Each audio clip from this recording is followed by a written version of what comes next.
The Halo universe is filled with wonder, mystery, and fascinating discoveries around every corner.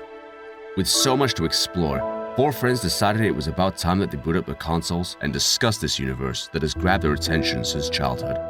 JumperScape Audio kindly welcomes you to join them in the library.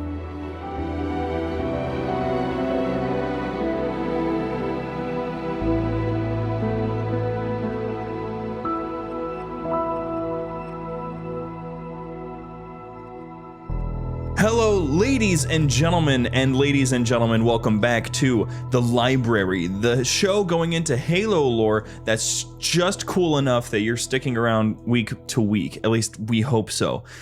Joining me today is Shane and James. A little bit of an address before we get started today. Unfortunately, Bryant is going to be making a leave from the show.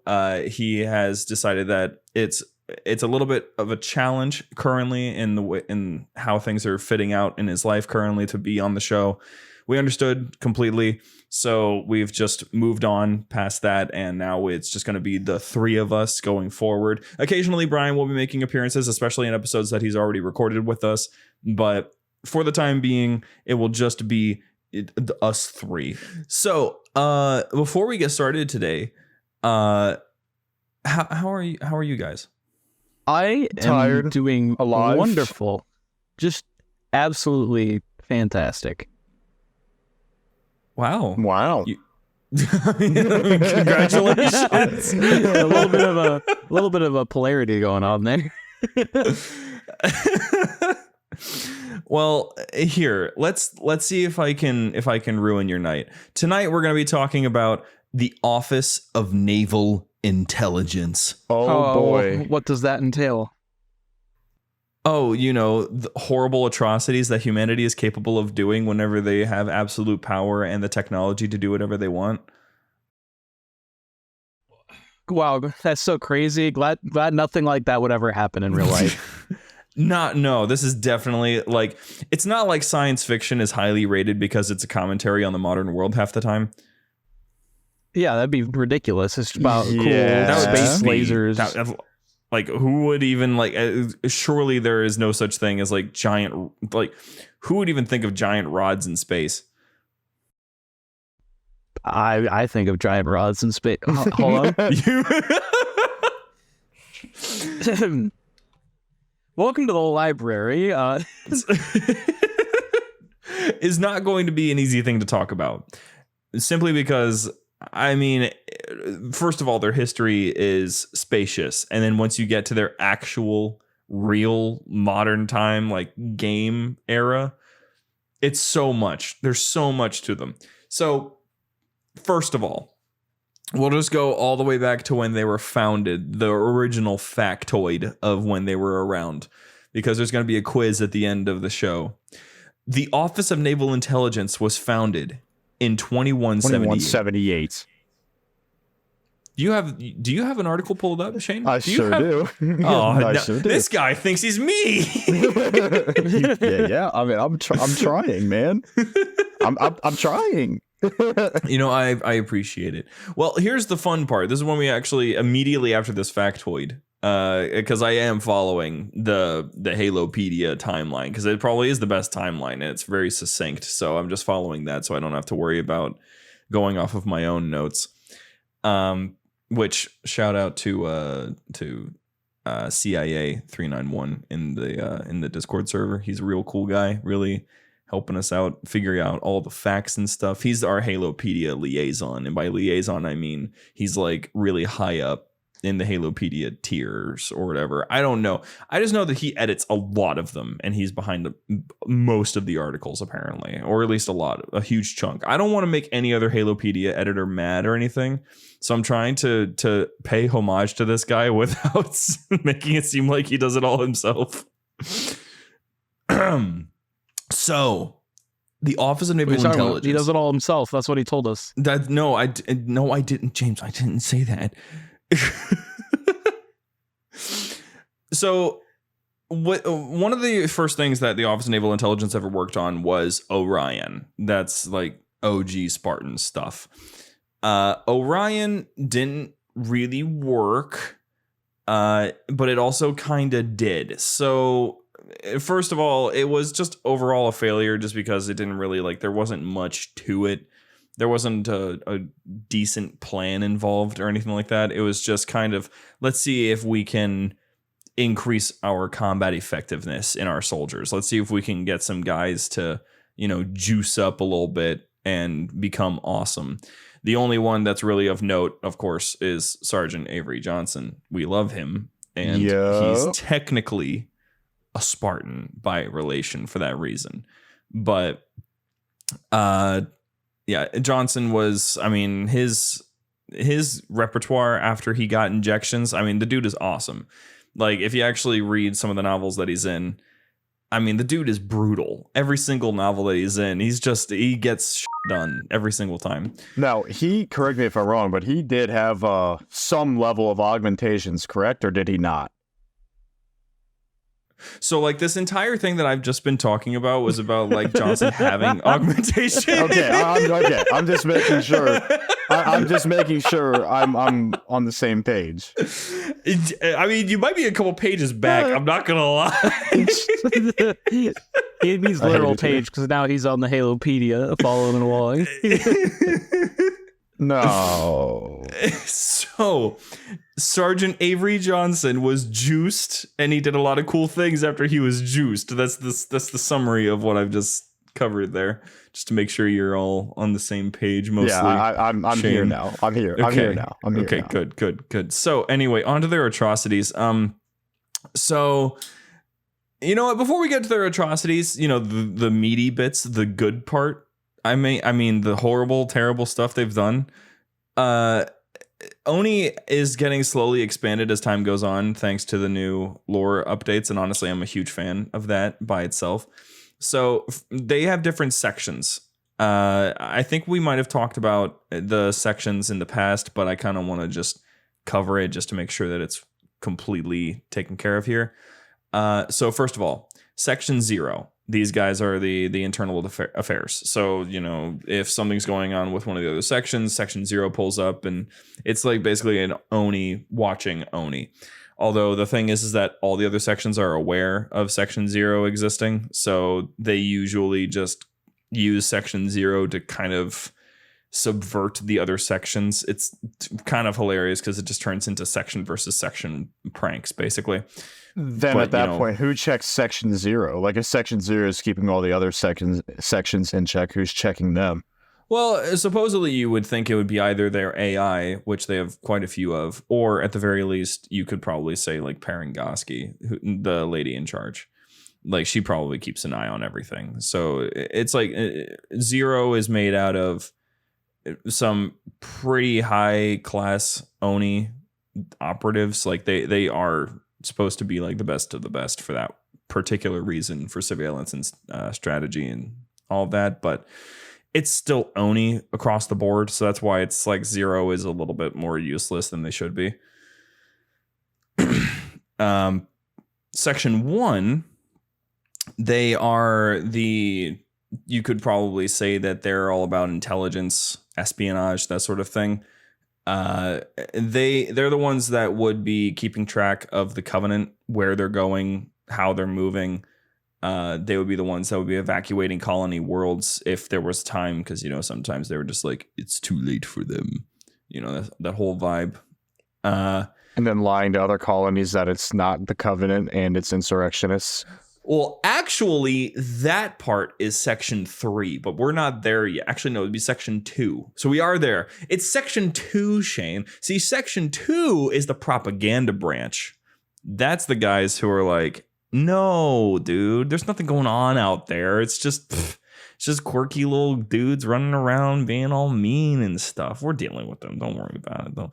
If you see a giant purple ship in the sky, though, I'm just saying, you never heard what I said.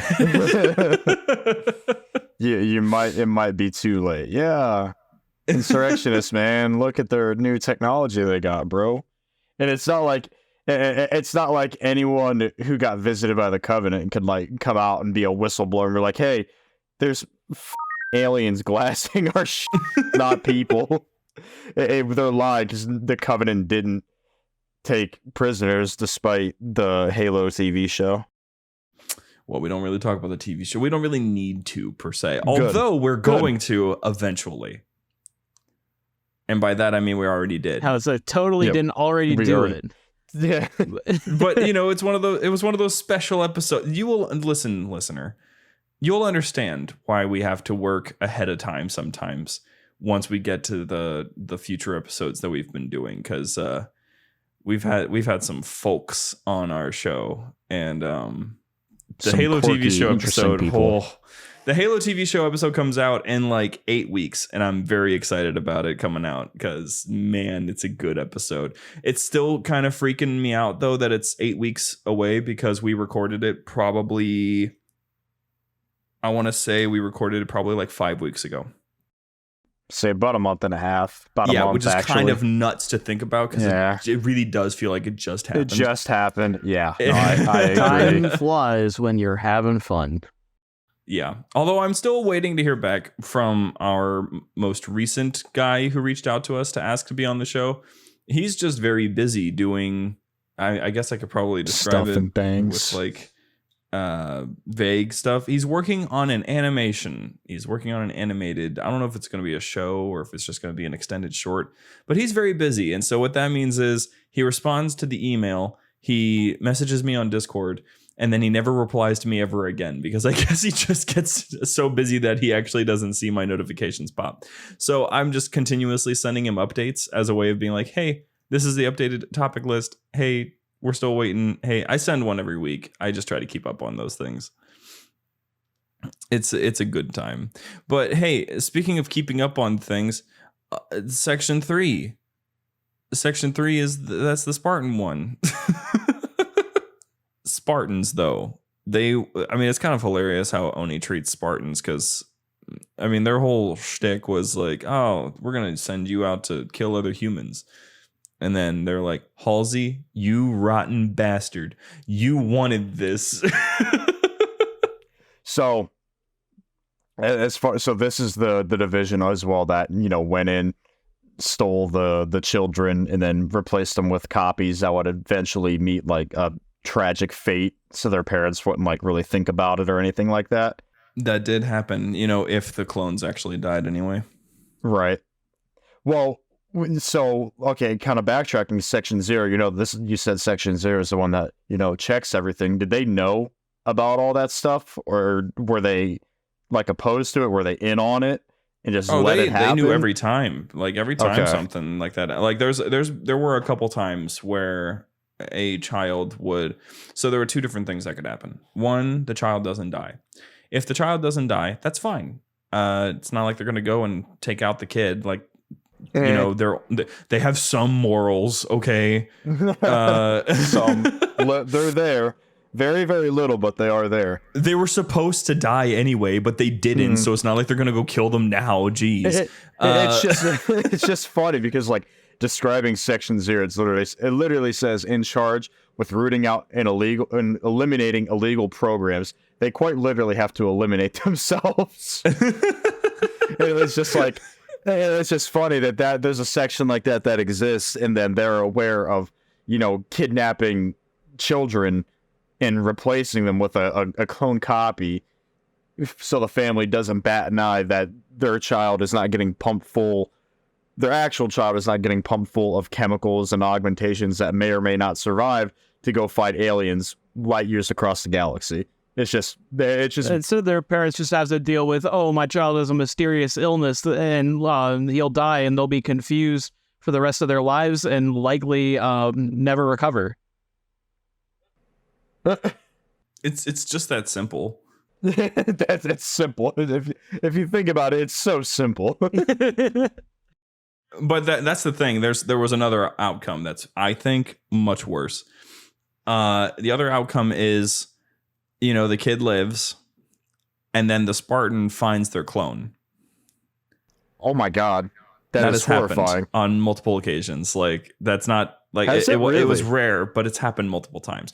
In the future, we're going to talk about, like, I think not in 10 weeks, we're going to be talking about Halo Legends the whole show, which I want to actually like sit down and watch the show with you guys from start to finish. It's the size of a normal movie. Just so that we're prepared for that episode, because there's a lot to talk about. But yeah, there's one in particular. I won't touch on it too much because we want to talk about it in that episode. But there's one where a Spartan comes upon their clone. Oni is well aware of the fact that she's going to run into the clone. It's not supposed to be possible. If you remember Hunt the Truth, you know, there were moments. There was the one moment where it's like, Ben shouldn't have been able to run into this guy. It shouldn't have been possible. We had systems in place to make sure that they were never on the same flight, that they never ran into each other. That sort of thing was also kind of there for when Spartans and children were involved, which was going to be like the Spartans would be specifically on deployments that they would not have any chance of running into their younger selves. But there were some times where it was like, oh, they are going to run into them. Like, they're going to be face to face with their clone. We can't stop it from happening. What do we do? Most of the time, it was just let it happen, because it was almost certain that the Spartan would kill themselves. Oh, I'll be Or damned. the other option, the Spartan kills the kid and then themselves. Oh my God. So, You know, some pretty happy, cheery stuff. Yeah, I hope you're having a really good night, James. so the chief, he had a clone, correct? Yeah, every single Spartan had a clone. Chief's Do we know clone what happened died, to his clone? Yeah, he died at the age of 6. Really?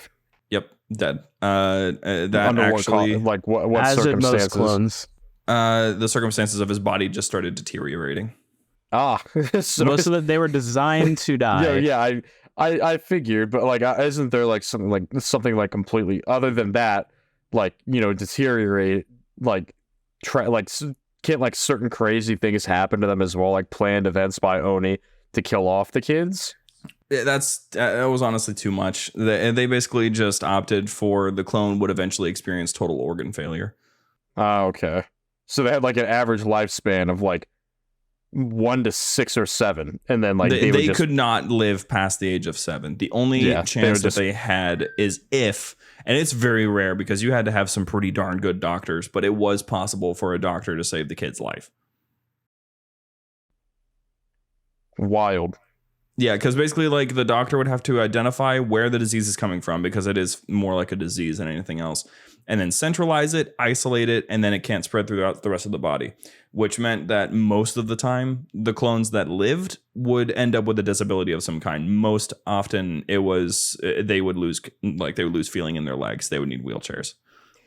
Has there ever been a time where like a family's taken their clone child to like a doctor, and the doctor's like, this might be a clone? Like, has anything ever happened like that? And then like the doctor just ends up going missing because he accidentally became a whistleblower about owning, like, yeah, this is not your kid. This is a clone of your kid. Not so far, and that's probably due to the fact that clones are extremely convincing. They're expensive, they're difficult to make, but with Oni, it's something they can just do. They can perfectly copy a human being, basically. No they way never to And I last. imagine they would essentially pass like any kind of test. Yeah. Like gene test. To anyone else, it's just a human being. And that's the thing, though. It is a human being. It is a living, breathing And human biologically related to the parents. being. Yeah, that's the terrifying bit, is that like it has basically everything about the person that it's copying. This isn't like, you know, their genetics are clearly copied. This is like, this is your child. This child has your child's memories, and it will in the morning be your child. However, it's not them. It's a very small thing, but it's, the more you think about it, it's more like, man, you're a set of parents on some outer colony world where no one will know, no one will notice, no one will care.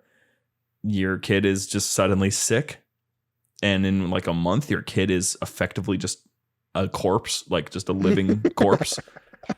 And Oh god! Yeah, I'm glad child corpses are so funny. It's just that a month later, your child is literally a corpse. It's just like casually, your child is a corpse. And then that was the importance also in maintaining Spartan anonymity. Never take off your helmet, that sort of thing. Because if the parents recognize the kid, uh-oh. So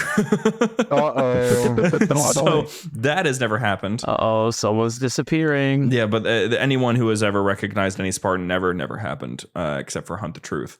But anyone who has ever experienced a moment where they're like, wait, I know that guy. Wait, what? And well, they disappear. They get vanished. They get removed from the equation in one way or another. Oni has way too many options to make people disappear effectively. Like, first of all, you have just outright, they know how to, caustic soda someone's body away. Second of all, they know how to rip up an entire person's apartment or house, effectively remove every bit of data about them, so then they never existed in any system ever, and then kill them. Or if they don't feel like killing them, which is honestly kind of frequently they don't feel like killing people, they will have these special facilities for locking people away. The most popular, of course, because it was brought up in Hunt the Truth, which Hunt the Truth is next week. That's our next episode that we're going to be doing. So you're going to want to stick around for that one. In Hunt the Truth, we get introduced to Midnight Facility, which Midnight Facility is it's rough, not ideal for a human being to stay in. It's probably the best way to put it. So that's section 3. That's section 3 and section 0 working together to do some pretty awful things. But then you have a very, very chill and calm section 4.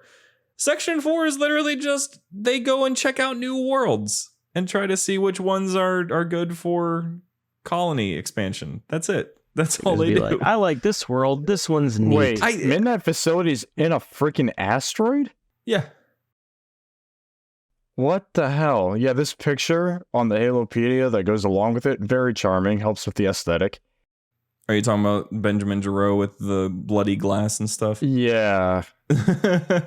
Reminds me of the Black Ops 1 main menu when you switch it over to zombies and you get one of the guys banging on the window. That's exactly what it looks like.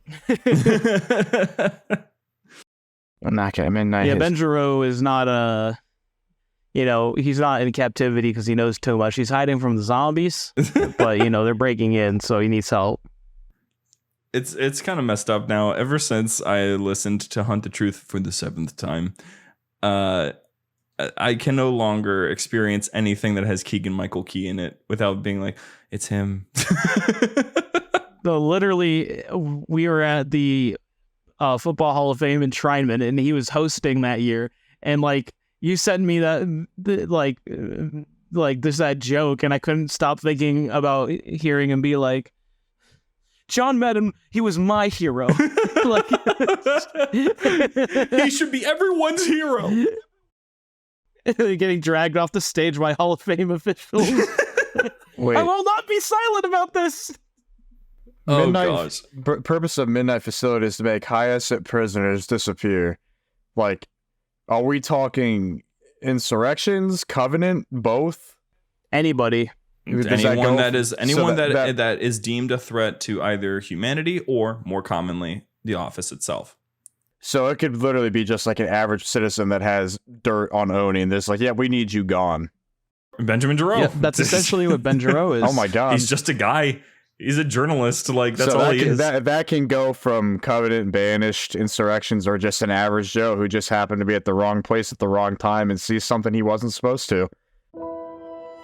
Hey there, Halo fans. Don't go anywhere. We'll be back with our friends right after these messages.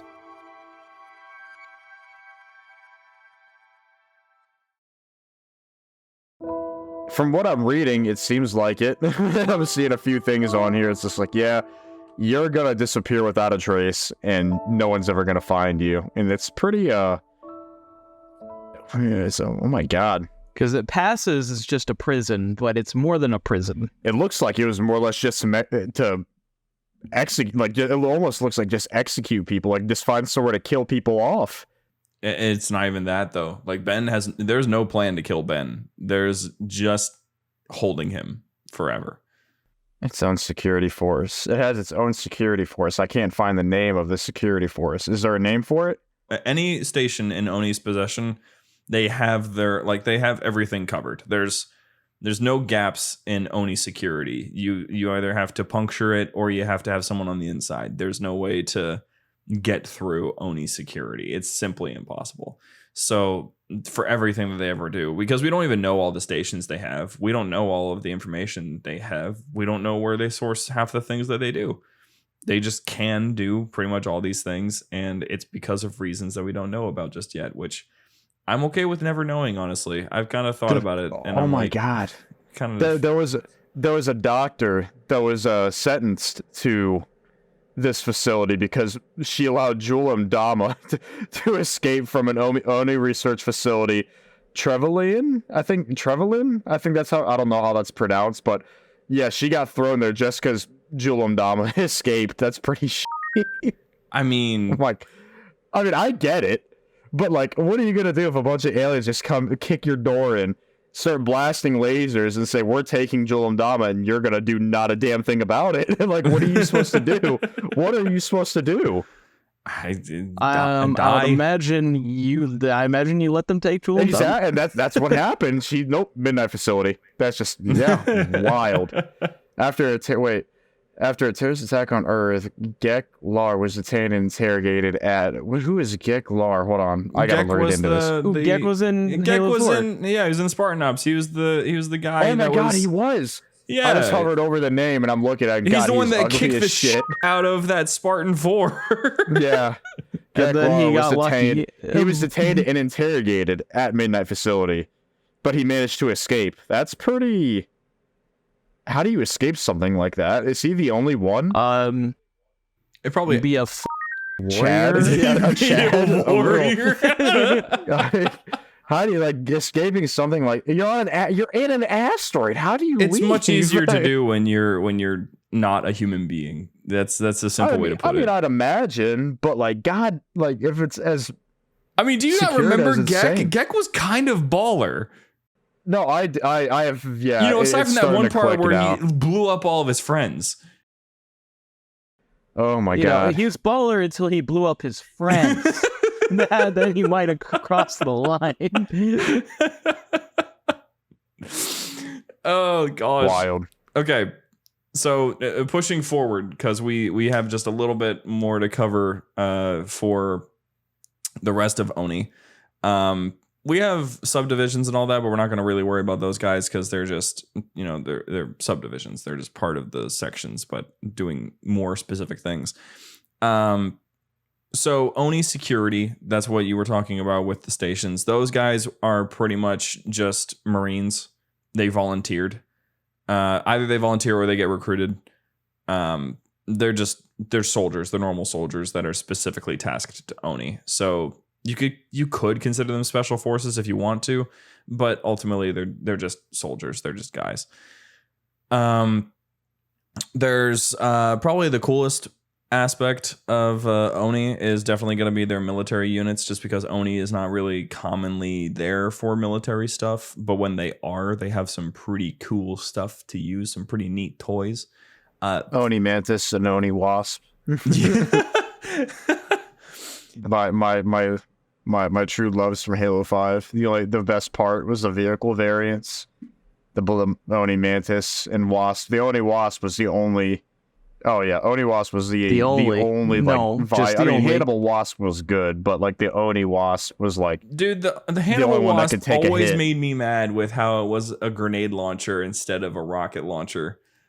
It was a little odd, but it got the job done. Oni Wasp was definitely the best. It just Wasp itself does not take damage well. If it wasn't made of cardboard, it'd be great.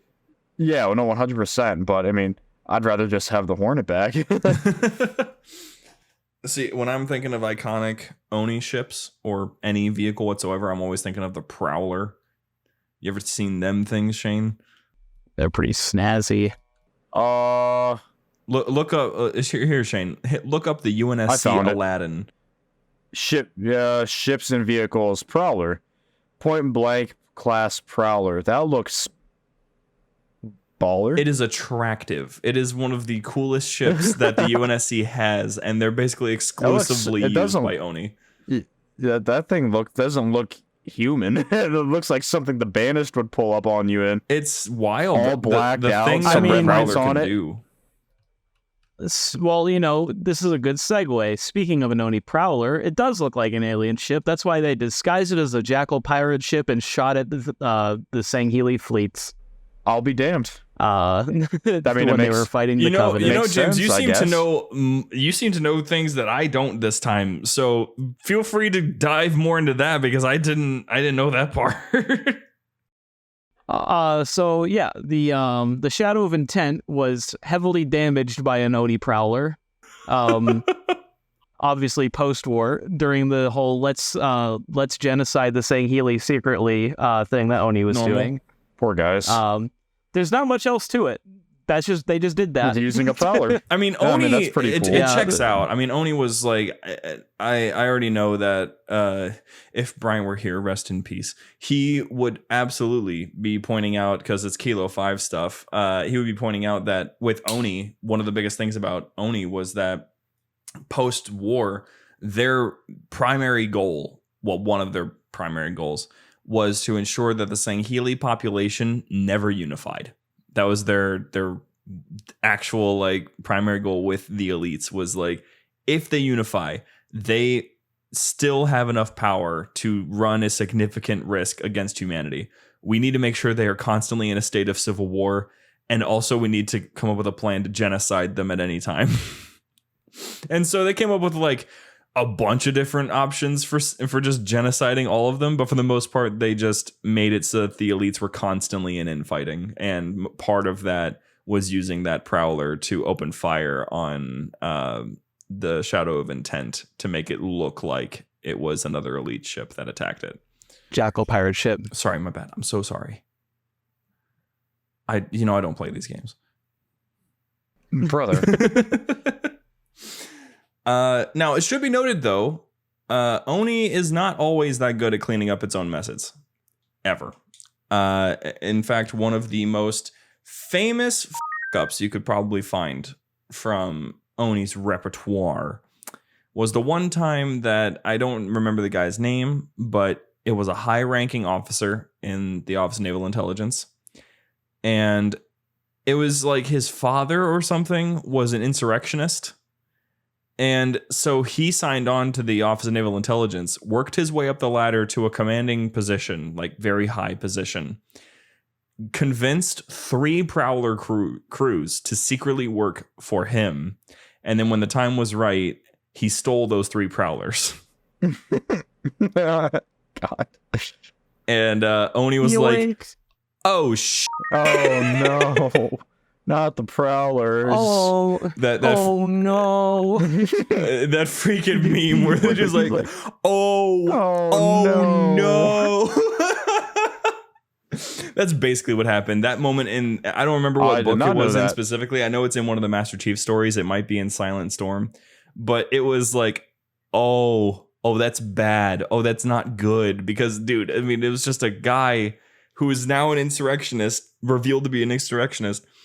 And he has 3 Prowlers. Prowlers, Shane, I don't know if you saw this. Prowlers can go into camo. I did not know that. You can't see them. They can straight up just vanish. Ripped that straight from the Covenant, I'm assuming. Yeah, it's packed with basically every single bit of stolen technology they've ever found. They basically were just like, how much can we jerry rig into this thing? They're like, dude, this storage bay is huge. Can you imagine, if this was just standard issue shit that the UNSC just used on a day-to-day basis? I mean, it's they want those kind of ships, honestly. I mean, yeah. I mean, like you said before, the ultimate goal is to make sure to have every single soldier in the UNSC be to be some level of a Spartan. The basis of humanity should be a Spartan as far as the military goes. Yeah, I'm trying to find the specific story just so that I can, I can actually catch more of what had happened in that moment, because it was just like, oh my gosh, that happened. How could that have happened? But there's the chance that no one's really written about it, which wouldn't surprise me whatsoever. But it was still geez, man. I mean, it was a high-ranking dude steals a bunch of prowlers, takes all of the soldiers on board. They are all working for him. I don't remember how that story ended. I know that it eventually did come around and it was taken care of. I'm fairly certain by Blue Team. But it was still like, I mean, Oni is not invulnerable. They get attacked from the inside more than anything else. Speaking of them not being able to cover their own ass, I keep forgetting about this, but like, what was their stupid reason for Arizona getting absolutely glassed by the Didact in Halo 4? Was it Arizona? Arizona got well, specifically Phoenix. What was it? They had some goofy like reason as to what the hell happened. Was it what was it again? I need to know. Honestly, I do not remember. I will check that real quick. Let's see. I mean, if you want to keep talking, I can kind of look into it. I might be able to find it. Well, the thing is that I'd be just talking. I wouldn't really be talking about anything. That's the thing. I don't know if we actually got a solid answer as to what Oni said happened there. I do know that what they said for something like what happened to Voy and the entirety of the rest of Africa. You've told me like what Oni's like cover up was for Phoenix in Halo 4. You told me you gave me a specific like cover up. They said something and it always used to crack me up because of how just dumb it was. Like thousands of people just evaporated like it's nothing, and it was like the dumbest cover up of all time. I really forget what it is, but oh my god, you told me and it used to make me laugh. Well, let's see. Let's see this real quick. I'll just start reading through this, and we'll see if we eventually come upon it. All right, sound good? Okay, fine by me. Wait, what'd you say, James? I demand to know. Okay, here I go. New Phoenix was originally two separate cities, Flagstaff and Phoenix. As the populations and boundaries of both cities grew to intersect, they agreed to become one large metropolis. Wow, very cool. The New Phoenix incident. During his swift attack on Earth on July 24th, 2557, the Didact was able to position his flagship, Mantle's Approach, in geosynchronous orbit above the city. Despite resistance from the UNSC home fleet, he activated the Composer, converting New Phoenix's population of 7 million into digital form and disintegrating their bodies within 90 seconds. Millions of people, literally. It was the entire city. No one made it out of that city. The attack ended when the Spartan II, known as the Master Chief, destroyed Mantle's Approach and the Composer with a Havoc nuclear weapon, sparing the rest of the planet from New Phoenix's fate. However, many of the harvested minds were sent to the Composer's Abyss on Installation 03 and later to Requiem via slip-space translocation to be implanted into the new Promethean Knights for the Didact's mechanical army.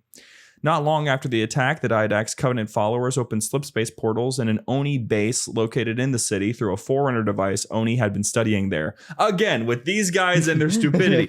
Covenant and Promethean forces invaded the city through the portals, but an Oni research team, with the help of a Spartan headhunter, managed to use a Forerunner artifact known as the Conduit to close the portals and halt the assault. Due to the nature of the Composer, the city's infrastructure remained intact. New Phoenix was quarantined after the Holocaust. Gosh, the fact that we can use that word. New Phoenix was quarantined after the Holocaust and remained off limits. The UNSC hid the details of the incident from the public, concealing it as a Covenant attack, a story that was likely corroborated by the invasion of the Oni facility. 6 months later, however, John Sullivan, an Oni public relations officer, you'll probably know him better as Sully from a Covenant attack. I mean, I'm pretty sure that's Sully. A cover up, like saying a Covenant. Like, imagine being in such a shitty point as humanity, or an entire like city, like 7 million people just get vaporized, and like, oh no, it was just aliens. You know, the people that we said we defeated years ago. No, they're back, and they just completely. Well, that's the thing. Actually, okay, I was wrong. This isn't Sully. Sully is Michael Sullivan. Forgot about that. John Sullivan, though, an Oni public relations officer, released a statement that the attack was not of Covenant origin. So there was a whistleblower inside of Oni that said that. Midnight facility. He's gone. Midnight facility, 100%.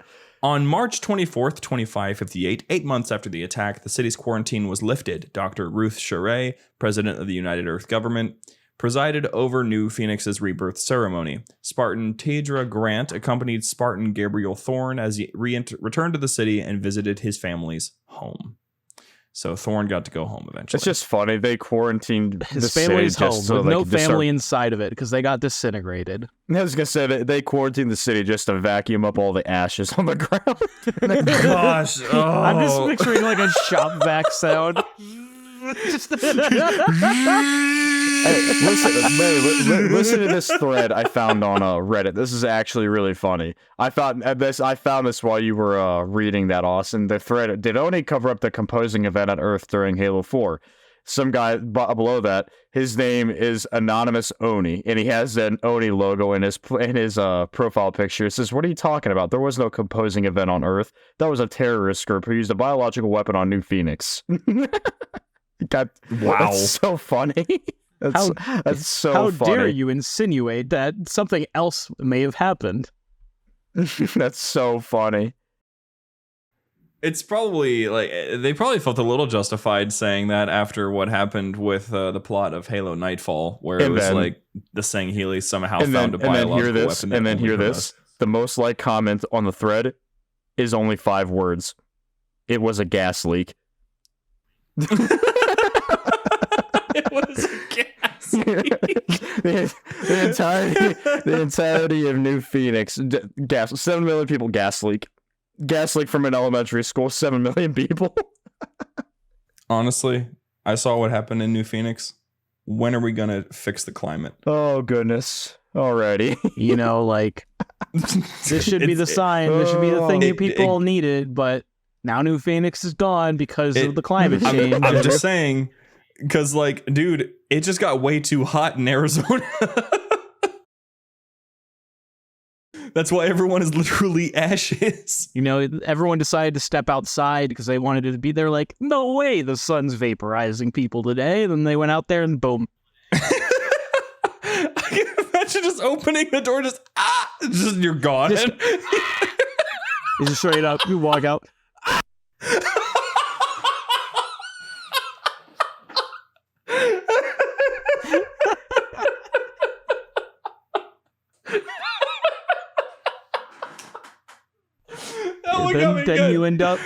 Then you end up getting dumped into a trash can out of a shop vac after it gets filled up. Like that's just like people just coming out of their house and immediately like just, oh, what a beautiful day, just deleted.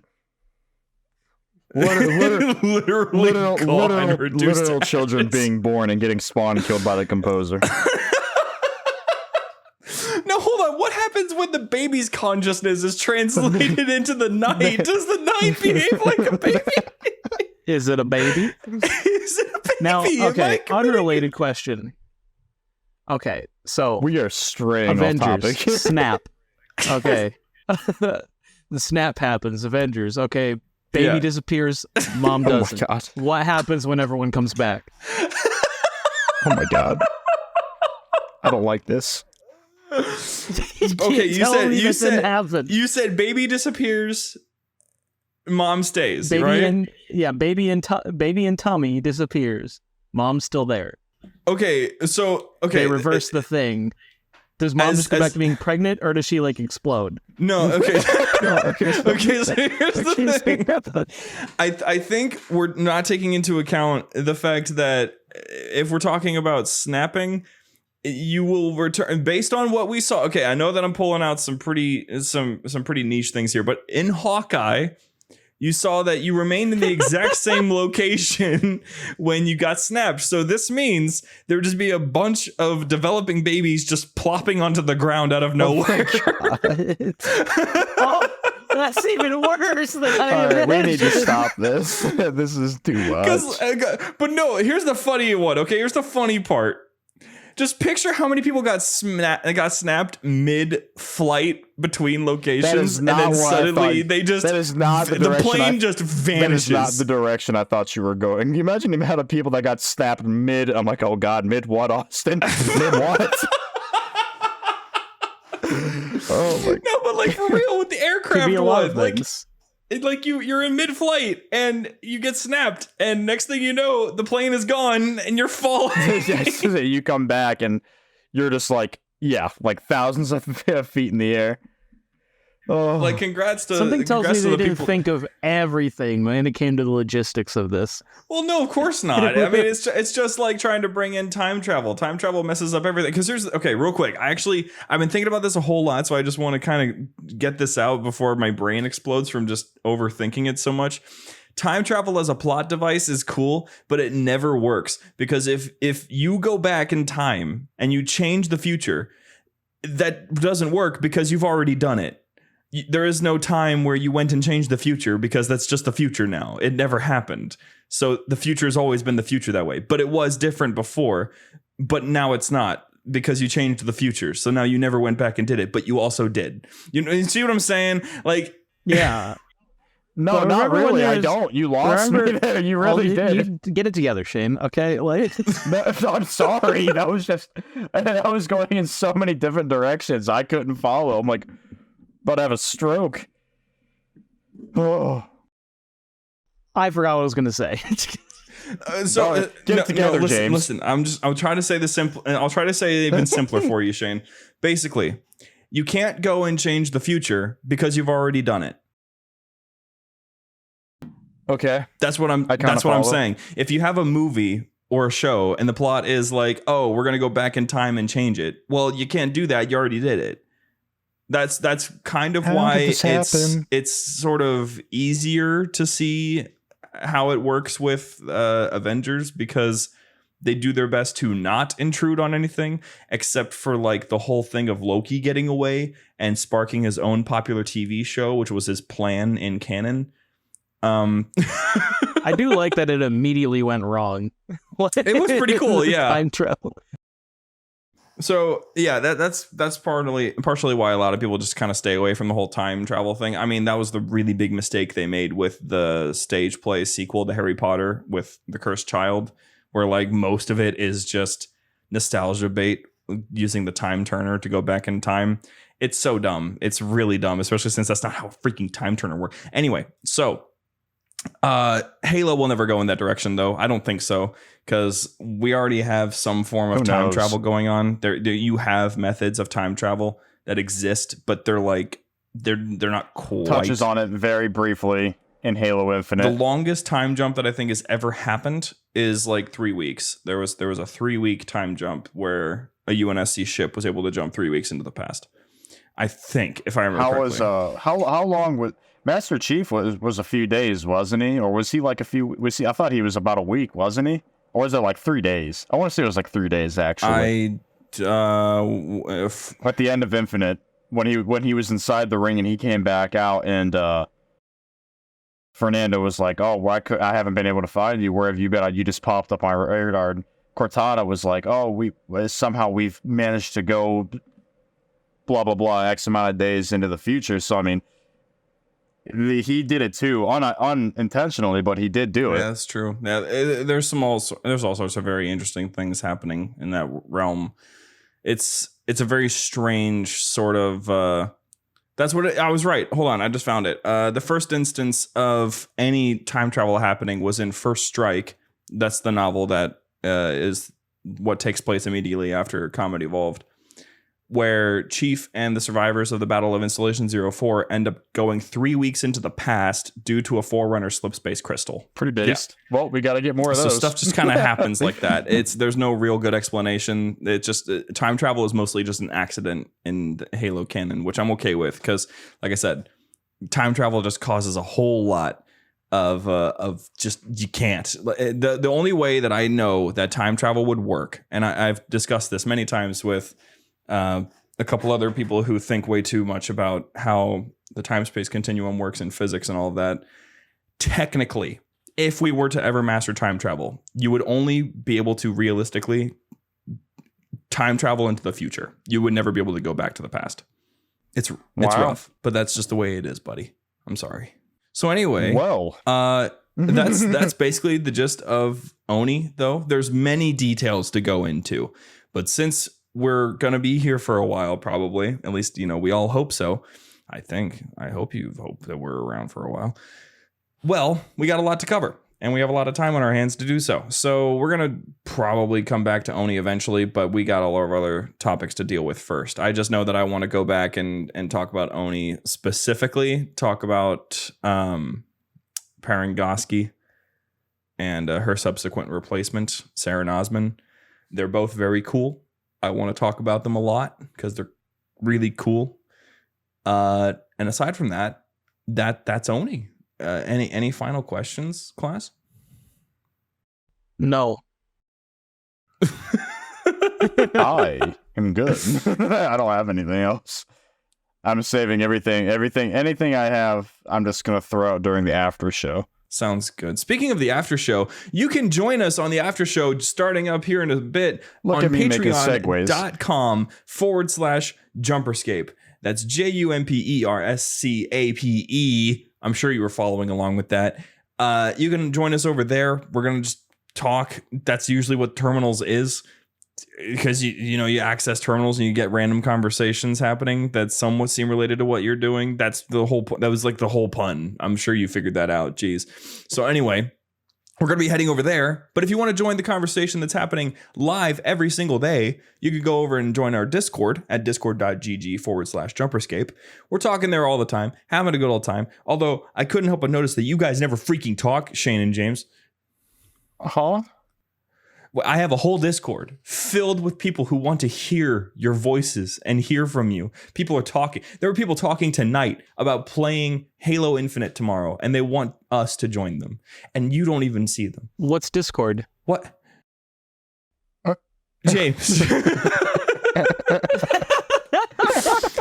The funny part about this question is that we are currently in the JumperScape Discord recording this episode using the secret library record VC. So if at any point you want to try to coax James or Shane out of hiding, you feel free to join over to our Discord. Otherwise, we'll see you in the after show. If we don't, then we'll see you next week when we talk about Hunt the Truth. One of the greatest things that ever came out of Halo's canon. Thank you so much for listening, and we'll see you next week.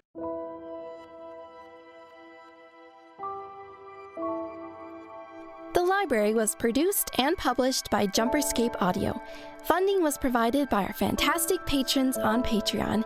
If you enjoy the show and wish to support JumperScape's future projects or get some sweet benefits, join our Patreon at patreon.com/JumperScape or become part of this truly special community at discord.gg/JumperScape. Thank you for your listenership, and we hope you enjoyed.